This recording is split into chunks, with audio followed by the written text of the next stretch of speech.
तो दोस्तों अपने पढ़ रहे हैं एंटी माइक्रोबियल वाला चैप्टर। और इसके अंदर अपने क्या है कि अभी देख रहे हैं अपने एंटी मेटाबोलाइट्स और डीएनए गायरेज इनिबिटर्स, और साथ में हम देखेंगे drugs affecting the cell membrane. इसके अलावा हमारे पास प्रोटीन सिंथेसिस इनिबिटर्स होते हैं जिनको अपने बाद में देखेंगे ना अगली वीडियो के अंदर। तो दोस्तों हेडफोन लगा लीजिए, हम शुरू कर रहे हैं एंटी माइक्रोबियल्स। ठीक है, तो अपने देखते हैं एंटी मेटाबोलाइट्स। सबसे पहले एंटी मेटाबोलाइट्स क्या देखेंगे अपने। तो एंटी मेटाबोलाइट्स जो होते हैं दोस्तों देखो, ठीक है, इसके अंदर अपने पास दो आते हैं। एक तो आते हैं सल्फा ड्रग्स और दूसरे होते हैं अपने पास कॉम्बिनेशंस। कॉम्बिनेशन के अंदर अपने पास कोट्रीमोक्साजोल आ जाएगा। ठीक है, तो ऐसे करके रहेंगे। तो अपने सबसे पहले है ना ये देखते हैं कि एंटी मेटाबोलाइट्स करेंगे क्या। एंटी मेटाबोलाइट्स करेंगे क्या, ये फोलिक एसिड जो होता है, फोलिक एसिड बनता है पहले, फिर फोलिनिक एसिड बनता है, ठीक है, उसके बाद डीएनए बन जाता है। तो ऐसे करके मतलब प्रोसेस होता है। तो बीच बीच में ऐसे होता है। तो जो सल्फा ड्रग्स होंगे वो या तो यहाँ पे रोक देंगे या यहाँ पे रोक देंगे, इन दो जगहों पे रोक देंगे। और ऐसे करके एंटी मेटाबोलाइट्स जो कि हैं सल्फा ड्रग्स जो होंगे वो इस तरह से रोक के डीएनए का प्रोसेस जो है बनने का वो रोक देंगे बैक्टीरिया के अंदर, और ऐसे करके उसकी दिक्कत हो जाएगी। तो इसके अंदर अपने एग्जांपल्स देख लेते हैं। तो अपने पास है सल्फाडोक्सिन, सल्फा सिस्टीन, ठीक है, सल्फा सोक्साजोल, ठीक है, सल्फा मिथोक्साजोल, ठीक है, सल्फा सालाजीन, ठीक है, डियाजिन, सल्फा डियाजिन, ठीक है। और एक आप याद कर लो डेप्सोन को याद कर लो। ठीक है, अब ये इतने सारे नाम हो गए, अब कैसे याद करें।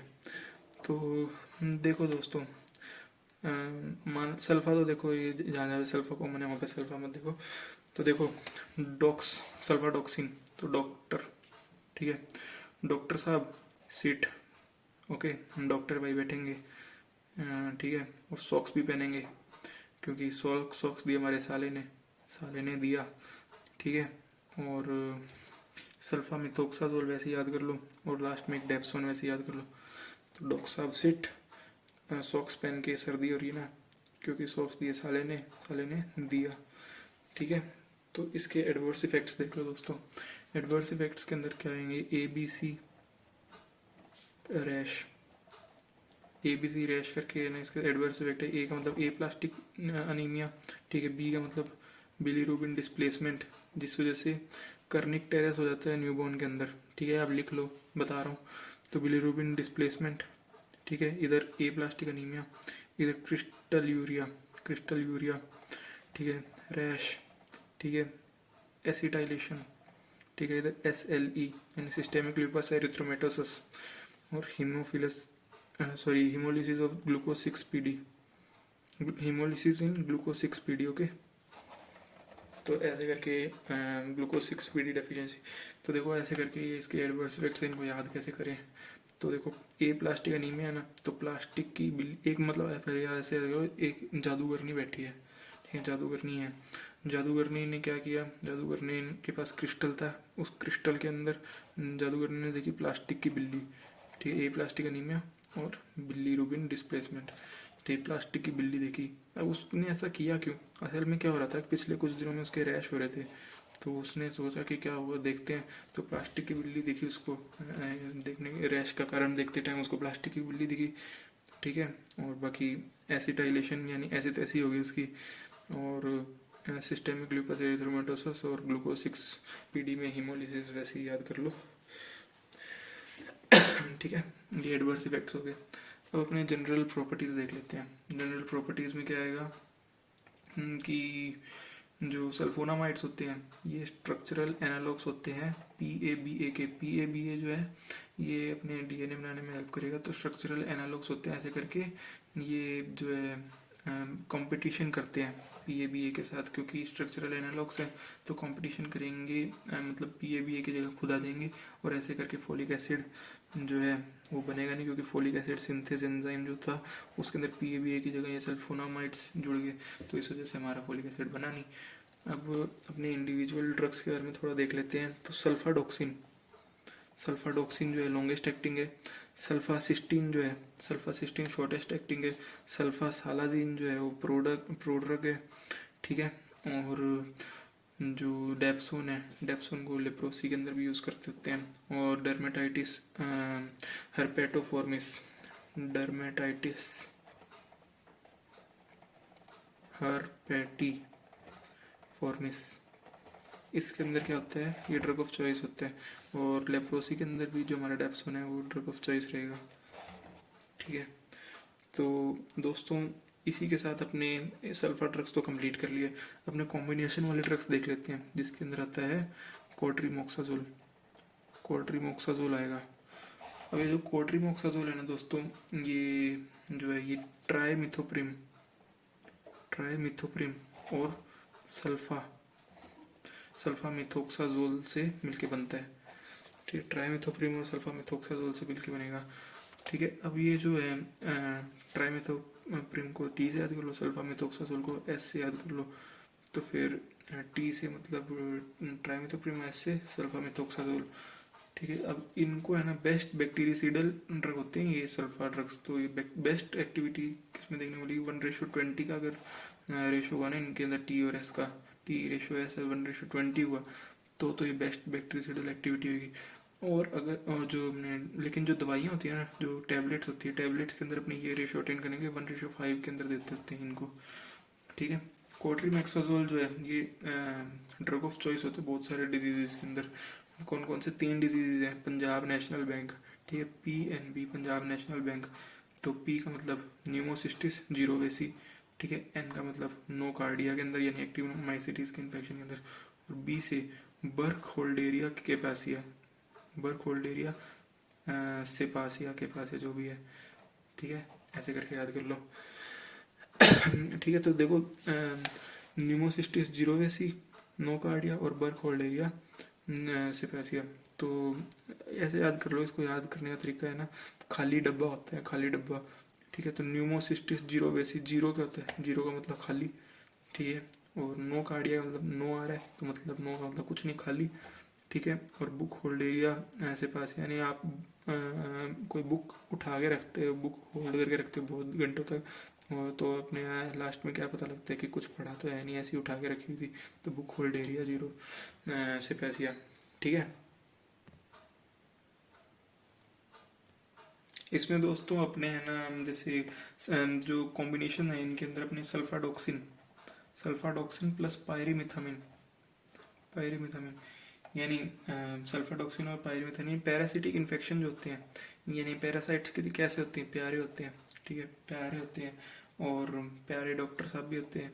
तो जो सल्फाडॉक्सिन है प्लस पायरीमिथामिन का कॉम्बिनेशन पैरासिटिक इन्फेक्शंस, अब कौन से होते हैं, मलेरिया हो गया हमारा, टॉक्सोप्लाज्मा हो गया, मलेरिया हो गया, इनके अंदर अपने टॉक्सोप्लाज्मोसिस मलेरिया। तो इनके अंदर अपने क्या करते हैं, सल्फाडॉक्सिन प्लस पायरीमिथामिन यूज़ करते हैं, ठीक है, ये कॉम्बिनेशन यूज़ करते हैं। अब अपने आ जाते हैं डीएनए गायरेज इनहिबिटर्स पे। अपने बोले तो कंप्लीट हो गए मेटाबोलाइट्स वाले, अब डीएनए गायरेज इनहिबिटर्स पे आ जाते हैं अपने इनहिबिटर्स। दोस्तों इसको भी अपने फटाक से ख़त्म कर देते हैं, बहुत देर होगी इसको, अभी काम तो हम करते हैं इसका। तो दोस्तों देखो डीएनए गायरेज जो होता है ना, डीएनए गायरेज क्या करता होता है, ये सुपर कोइल्स जो होते हैं, super coils negative super coils को है ना इंट्रोड्यूस करता है, जिस वजह से रेप्लिकेशन में हेल्प होती है, ठीक है। नेगेटिव सुपर कोइल्स को इंट्रोड्यूस करें जिस वजह से रेप्लिकेशन में हेल्प होगी। लेकिन डीएनए गायरेज इनहिबिटर होंगे वो क्या करेंगे, रेप्लिकेशन को रोक देंगे। कैसे, अनकॉइलिंग जो होती है ना, अनकॉइलिंग को प्रिवेंट करके ये क्या करेंगे, ये हमारे डीएनए गायरेज इनहिबिटर रोक देंगे, अनकॉइलिंग को प्रिवेंट करके रेप्लिकेशन को रोक देंगे, ठीक है। तो स्ट्रक्चरली ये क्या होते हैं, क्विनोलोन्स होते हैं स्ट्रक्चरली, ठीक है। अब क्विनोलोन्स जो होंगे इसके अंदर अपने पास 2 आते हैं क्विनोलोन्स होते हैं, एक तो नालीडिक्सिक एसिड और दूसरे होते हैं फ्लोरोक्विनोलोन्स। तो नालीडिक्सिक एसिड जो है ना ये यूटीआई के अंदर यूज होता है, ठीक है, यूटीआई के अंदर यूज होंगे, ठीक है। तो अपने देखते हैं सबसे पहले जो फ्लोरोक्विनोलोन्स है ना, इनको अपने देख लेते हैं सबसे पहले। तो फ्लोरोक्विनोलोन्स जो होंगे इसके अंदर कौन से आते हैं, नॉरफ्लोक्सेसिन, ठीक है, ओफ्लोक्सासिन, स्पारफ्लोक्सासिन, ठीक है, ट्रोवाफ्लोक्सासिन, लिख लो, मैं बोल रहा हूँ बस, ठीक है, लिखने का टाइम नहीं है मेरे पास। गतिफ्लोक्सासिन, आपको नोट्स में बाद में वैसे ही दे दूंगा ना। सिप्रोफ्लोक्सासिन, ठीक है, पीफ्लोक्सासिन, लिवोफ्लोक्सासिन, ठीक, मोक्सीफ्लोक्सासिन, ये सारे जो है अपने पास ड्रग्स हैं। ठीक है, अब यार इतने सारे ड्रग्स हो गए, लेकिन मैं याद सारे रखता हूँ और याद करने के लिए सारे ही बोलता हूँ, ठीक है। तो नोरफ्लोक्सासिन, सिप्रोफ्लोक्सासिन, अब बता देते हैं कैसे याद करना है, ठीक है। तो एक तो ये याद रख लो कि नोरफ्लोक्सासिन यूटीआई में यूज़ होता है, ठीक है। सिप्रोफ्लोक्सासिन कहाँ यूज़ होता है, ये मास कीमोप्रोफाइलैक्सिस के अंदर यूज़ होता है, मेनिंजोकोकल मेनिंजाइटिस के अंदर, ठीक है, मास कीमोप्रोफाइलैक्सिस के अंदर यूज़ होएगा। गतिफ्लोक्सासिन, गतिफ्लोक्सासिन विड्रॉन हो गया, आजकल यूज़ में नहीं आता क्योंकि ये डिसग्लाइसीमिया करता था, ठीक है, ये दिक्कत आया, लाइक ग्लूकोज के लेवल में दिक्कत आ जाती थी। मोक्सीफ्लोक्सासिन क्या है, लॉन्गेस्ट एक्टिंग है और एनारोब्स पे भी काम करता है। अब अपने याद करते हैं, तो नोरफ्लोक्सासिन कैसे याद करोगे, जैसे नोरा है, नोरा के यूटीआई हो गया, ठीक है, नोरफ्लोक्सासिन हो गया। सिप्रोफ्लोक्सासिन, सिप्रोफ्लोक्सासिन सिप है ना, तो इसको शिप की तरह याद करो, शिप होता है। शिप क्या होता है, शिप का मास बहुत ज़्यादा होता है, ठीक है, और मास का मतलब मास कीमोप्रोफाइलैक्सिस, ठीक है, मास कीमोप्रोफाइलैक्सिस हो गया। तो ये किसका होएगा, मास कीमोप्रोफाइलैक्सिस। अब एम से मास, एम से मेनिंजोकोकल मेनिंजाइटिस, ठीक है, तो एम, ठीक है। तो सिप्रोफ्लेक्सेशन यानी शिप, शिप का मास बहुत ज़्यादा होता है और मास ज़्यादा होता है तो फिर मेनिंजोकोकल मेनिंजाइटिस में यूज़ होएगा, मास कीमोप्रोफाइलैक्सिस में, ठीक है। अब ओफ्लोक्सेसिन, इसको देखो, ओफो, ठीक है, पी आ गई, मतलब ओफो, ओफ्लोक्सेसिन, पी आ गई यानी पी फ्लोक्सेसिन, ठीक है। अब देखो, अब पी कैसे आ गई, स्पार्टन का नाम सुन लिया, स्पार्टन योद्धा होते हैं, ठीक है, स्पार्टन का नाम सुन लिया तो पी आ गई, यानी सुसु आ गई बंदे को। स्पार्टन का नाम सुन लिया तो स्पार फ्लोक्सेसिन। लीव करो इस बात को, फालतू की बात है, लीव करो तो लीवोफ्लोक्सेसिन, ठीक है। और असल में ये सब हुआ कब, मैंने स्पार्टन की कहानी कब सुनी, जब वो ट्रैवल कर रहे थे तो ट्रोवाफ्लोक्सेसिन, और ट्रैवल कहाँ कर रहे थे, मौसी के घर जा रहे थे तो मोक्सीफ्लोक्सेसिन, ठीक है। और जाते टाइम क्या थी, गति काफ़ी तेज़ थी तो गतिफ्लोक्सेसिन, ठीक है, कार की गति काफ़ी तेज़ थी तो गतिफ्लोक्सेसिन। अब जनरल प्रॉपर्टीज़ देख लेते हैं। जनरल प्रॉपर्टीज़ के अंदर क्या आएगा, जनरल प्रॉपर्टीज़ के अंदर ये आएगा कि ये ओरल सीडल ड्रग्स हैं, यानी मुंह में लेते हैं और मारने का काम करते हैं, तो ओरल सीडल ड्रग्स है, अपने मुंह से ले सकते हैं वो, ठीक है। वाइड स्पेक्ट्रम, वाइड स्पेक्ट्रम है, ये ग्राम नेगेटिव और ग्राम पॉजिटिव दोनों पे काम करेंगे, ठीक है, वाइड स्पेक्ट्रम है, ठीक है। और ये लेकिन क्या है कि 18+ है, यानी ये बच्चों में नहीं दे सकते।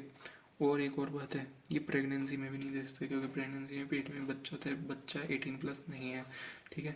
तो क्या है कि ये कार्टिलेज और टेंडन डैमेज कर देते हैं ना, इसलिए नहीं देते इनको 18 से कम में। और ये सीजर्स जो है, मतलब दौरे, दौरे पड़ते हैं बंदे को, जो ये जो लेते हैं ना उसको दौरे पड़ते हैं, नहीं नहीं नहीं ऐसा नहीं है, असल में ये होता है कि दौरे पड़ने का चांस बढ़ा देता है, तो ये बात है। तो जिसके पहले से दौरे आ रहे हो तो भाई मत लेना, ठीक है, तो ये रिस्क बढ़ा देता है। और रिस्क ज़्यादा कब बढ़ जाता है, जब ये अपने NSAID के साथ देते हैं, तो फिर NSAID के साथ देंगे तो और रिस्क बढ़ जाएगा। और क्या है कि मोक्सीफ्लोक्सेसिन है ना, मोक्सीफ्लोक्सेसिन, इसका सबसे कम रिस्क होता है, मोक्सीफ्लोक्सेसिन का सबसे कम रिस्क इसलिए होता है क्योंकि मौसी है ना, मौसी के साथ दौरे पड़ने का डर कम होएगा, ठीक है। और ये क्या है कि रीनल फेलियर हो रहा है कोई बंदे के, तो उसके अंदर अपने नहीं देते होते उस बंदे को, भाई तेरे रीनल फेलियर है तो मत ले, ठीक है। अब कुछ एक्सेप्शन आते हैं, कुछ एक्सेप्शन ड्रग होते हैं, कुछ एक्सेप्शनल ड्रग होंगे, ठीक है। कौन से, ये पी फ्लोक्सेसिन, पी फ्लोक्सेसिन, तो पी फ्लोक्सेसिन जो है, मोक्सीफ्लोक्सेसिन जो है, ट्रोवाफ्लोक्सेसिन जो है, यानी PMT, यानी अपना प्री मेडिकल टेस्ट, ठीक है। या फिर मौसी के घर ट्रेवल करते टाइम पी आई थी तो कुछ अलग बात कही मैंने, ये ऐसी बातें अक्सर कोई बताता नहीं होता, ठीक है। तो safe in renal failure, renal failure जो होता है उसके अंदर ये सेफ है, ठीक है। लीवर डिजीज़ के अंदर क्या है, ये वो है, अवॉइड किए जाते हैं। पहले क्या बताया था मैंने आपको, वैसे तो अक्सर ये रीनल डिजीज कॉज करते हैं, लेकिन रीनल फेलियर के अंदर ये सेफ होते हैं, सेफ होते हैं। और ये क्या लिवर की बात होती है ना, लिवर के अंदर ये डैमेज करते हैं, तो ये उल्टी चीज़ कर रहे हैं। और यूटीआई के अंदर इफेक्टिव नहीं होते। वहीं जो नोरा थी, मतलब नोरफ्लोक्सासिन जो था वो क्या यूटीआई के अंदर इफेक्टिव था, लेकिन ये यूटीआई के अंदर इफेक्टिव नहीं होंगे पीएमटी। अब बस बता देता हूँ आपको फोटोटॉक्सिसिटी। तो मैक्सिमम फोटोटॉक्सिसिटी जो है वो अपने स्पार्टन स्पार्टन यानी स्पार्टन के धूप के अंदर जला देगा तुमको, तो हमारे स्पारफ्लोक्सासिन जो है ये मैक्सिमम फोटोटॉक्सिसिटी कॉज करते हैं। ठीक है, अब मैं बताता हूँ आपको अमंग ऑल फ्लोरोक्विनोलोन्स होते हैं, जितने भी फ्लोरोक्विनोलोन्स होते हैं, तो मिनिमम जो बायोअवेलेबिलिटी है, ओरल बायोअवेलेबिलिटी, वो नोरफ्लोक्सासिन की सबसे कम है। मतलब नोर को ओरल देने का मतलब ही नहीं है। ठीक है, ओरल देने में कोई मज़ा ही नहीं है। ठीक है, और मैक्सिमम जो है वो है लीवो। तो ओरल में सबसे ज़्यादा मज़ा किसको है, छोड़ो ना यार, तो लीवोफ्लोक्सासिन। ठीक है, तो आजकल क्या है कि ब्लैक बॉक्स वार्निंग आ गई है कि ये जो फ्लोरोक्विनोलोन्स है ना, ये क्या है कि न्यूरोलॉजिकल साइड इफेक्ट्स कोज करते होते हैं, तो इनको देना बंद कर दिया। ठीक है, अब रेस्पिरेटरी फ्लोरोक्विनोलोन्स की मैं बात करता हूँ। ठीक है, रेस्पिरेटरी फ्लोरोक्विनोलोन्स क्या होते हैं, इसके अंदर क्या होते हैं, ओफ्लोक्सासिन आ जाएगा, ठीक है, मोक्सीफ्लोक्सासिन आ जाएगा, गतिफ्लोक्सासिन आ जाएगा, तो OMG। तो ओफ्लोक्सासिन मोक्सीफ्लोक्सासिन यानी ओफो मोसी के घर पे इतनी गति में क्यों जा रही हो। ठीक है, तो ओफ्लोक्सासिन मोक्सीफ्लोक्सासिन गतिफ्लोक्सासिन, और साथ में छोड़ो ना यार फालतू की बात, OMG क्या OMG, तो लीवोफ्लोक्सासिन। ओके, तो अब अपने आते हैं आगे की बात पे कि ये जो है ये ग्राम पॉजिटिव के अंदर दे सकते हैं, ग्राम नेगेटिव के अंदर दे सकते हैं, ये रेस्पिरेटरी फ्लोरोक्विनोलोन्स। और ये एटिपिकल बैक्टीरिया जो होता है उसके अंदर भी दे सकते हैं, और माइकोबैक्टीरियम टीबी के अंदर भी दे सकते हैं। तो ग्राम पॉजिटिव नेगेटिव ठीक है भाई, वो तो समझ आता है। ए टिपिकल बैक्टीरिया यानी कोई मतलब टिपिकल जो है वो तो उनमें तो होता ही है, लेकिन ए टिपिकल में भी काम करेंगे। और माइकोबैक्टीरियम टीबी यानी कि MTB मतलब माउंटेन बाइक जो है, मतलब माइकोबैक्टीरियम टीबी के अंदर भी दे सकते हैं। ठीक है, तो अपने देख लेते हैं विशेषताएं एक एक ट्रक की। तो नोरफ्लोक्सासिन यूटीआई के अंदर देते हैं, सिप्रोफ्लोक्सासिन मास कीमोप्रोफाइलैक्सिस और मेनिंजाइकोकल मेनिंजाइटिस में देते हैं। बाकी सिप्रोफ्लोक्सासिन जो है ना, ये क्या है कि एंथ्रेक्स के अंदर भी देते होते हैं। असल में एंथ्रेक्स जो होती है उसके अंदर पेनिसिलिन देते होते हैं, वो ड्रग ऑफ चॉइस है, लेकिन ये पेनिसिलिन के साथ मिल के कंधे से कंधा दे के सिप्रोफ्लोक्सासिन जो है एंथ्रेक्स के अंदर दिया जाता है। ठीक है, तो क्योंकि पेनिसिलिन जो है वो पी है और सिप्रोफ्लोक्सासिन सी है, तो PC यानी PC मतलब कंप्यूटर होता है, तो कंप्यूटर P और C से मिलकर ही बनता होता है। और कंप्यूटर से क्या होता है कि कंप्यूटर से क्या होता है तुम्हारा अंत हो जाएगा, क्योंकि AI काफ़ी डेंजरस है। तो एंथ्रेक्स को मारने के लिए PC क्या है ये फालतू। तो एंटेरिक फीवर के अंदर भी देते होते हैं अपने इसको। ठीक है, और ये सबसे ज़्यादा जो भी सूडोमोनास जो है मोस्ट इफेक्टिव फ्लोरोक्विनोलोन है जो सूडोमोनास के खिलाफ। तो यानी कोई भी तुमसे सड़ रहा है तो उसके ऊपर शिप चला दो, यानी सिप्रोफ्लोक्सासिन लगा दो। ठीक है, अब स्पार्टन है अपना स्पारफ्लोक्सासिन, वो क्या है, वो मैक्सिमम फोटोटॉक्सिक है, मतलब फोटोटॉक्सिसिटी कॉज करेगा। और सेकंड लॉन्गेस्ट जो ड्रग है वो मॉक्सीफ्लोक्सासिन है, ये याद कर लो। और गतिफ्लोक्सासिन जो है ये आपके डिसग्लाइसीमिया कॉज करेगा, यानी तुम्हारे ग्लूकोज के लेवल्स की दरिया उड़ा देगा। तो मॉक्सीफ्लोक्सासिन जो है वो सेकंड लॉन्गेस्ट एक्टिंग है। ठीक है, बता दिया तुमको। और बस यही है दोस्तों। बाकी रेस्पिरेटरी फ्लोरोक्विनोलोन जो सबसे ज़्यादा जिसका स्पेक्ट्रम है वो मॉक्सीफ्लोक्सासिन ही है। ठीक है, तो ये दोस्तों यही है, अपने ये ख़त्म कर दिया। इसके बाद मैं आपको बताता हूँ ड्रग अफेक्टिंग सेल मेम्ब्रेन। तो इसके अंदर अपने पास 3 ड्रग लिख लो आप। एक तो लिख लो डेप्टोमाइसिन, ठीक, पॉलीमिक्सिन B लिख लो, ठीक है, और पॉलीमिक्सिन E लिख लो। ठीक है, तो डेप्टोमाइसिन जो है ये वर्षा और मुन्नी यानी VRSA और निमोनिया, ये दो टाइप के होते हैं ना, मतलब VRSA इन्फेक्शन होते हैं। तो वर्षा में तो आपके ये जो डेप्टोमाइसिन है काम करते हैं, मुन्नी कोई बदनाम नहीं कर पाएगा।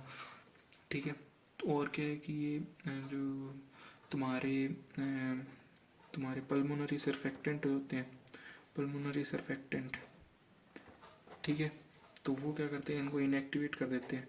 तो यानी तुम्हारी ये जो सरफ है ना वो भी पल्लू भाई की, ठीक है, तो वो क्या है इसको इनएक्टिवेट कर देंगी। ठीक है, तो ड्रग ऑफ चॉइस है ये VRSA निमोनिया के अंदर लाइनजोलाइड। अब मुन्नी जो है, मुन्नी को क्या नाम बदनाम करने कौन आएगा, वही जो लाइन शुरू करते हैं अमिताभ बच्चन, लाइनजोलाइड। ठीक है, तो मेजर एडवर्स इफेक्ट जो होते हैं मायोपैथी है, ठीक है, मायोपैथी मेजर एडवर्स इफेक्ट है इसका, ठीक है। पॉलीमिक्सिन बी की बात करें तो ये जो है तुमसे सड़ने वाले कोई हैं तो अपने बिग बी को बुला लो, पॉलीमिक्सिन बी को बुला लो, ठीक है। अब पॉलीमिक्सिन ई जो है इसको क्या बोलते हैं, इसको अपने कोलिस्टिन भी बोलते होते हैं, कोलिस्टिन भी कहा जाता है इसको, ठीक है। तो ये ड्रग ऑफ चॉइस है सुपर बग के खिलाफ, सुपर बग के खिलाफ ये ड्रग ऑफ चॉइस है, ठीक है। सुपर बग के खिलाफ क्या ये ड्रग ऑफ चॉइस आएगी। और पॉलीमिक्सिन ई जो है ना ये क्या है कि इसको कोलिस्टिन भी बोलते हैं और ये ड्रग ऑफ चॉइस है सुपर बग के खिलाफ। एक बात ये याद रख लो कि ये ग्राम नेगेटिव बैक्टीरिया जो होते हैं उनके खिलाफ पॉलीमिक्सिन ई जो है ये इफेक्टिव होता है, यानी ग्राम नेगेटिव के खिलाफ इफेक्टिव, ई से इफेक्टिव तो पॉलीमिक्सिन ई इंक्लूडिंग सुडोमोनास, ठीक है। और लास्ट चीज मैं आपको इस वीडियो में बताऊंगा वो है ये कोलिस्टिन यानी पॉलीमिक्सिन ई, ये क्या है metallo B lactamase producing organisms के खिलाफ भी ये क्या है इफेक्टिव है, मेटालो बी लैक्टमेज यानी एम बी एल, ठीक है। तो उसके खिलाफ भी ये क्या है इफेक्टिव है दोस्तों। तो अभी दोस्तों ये है कि मैं फालतू तरीके से पढ़ाता हूँ, आपको पसंद आए तो ही सब्सक्राइब करना, ठीक है। ये है दोस्तों, अगली वीडियो में मिलते हैं दोस्तों। अपने अगली वीडियो के अंदर बाकी और एंटी माइक्रोबियल्स के बारे में देखेंगे। ये तो 3 कैटेगरी बता दी मैंने। ओके दोस्तों।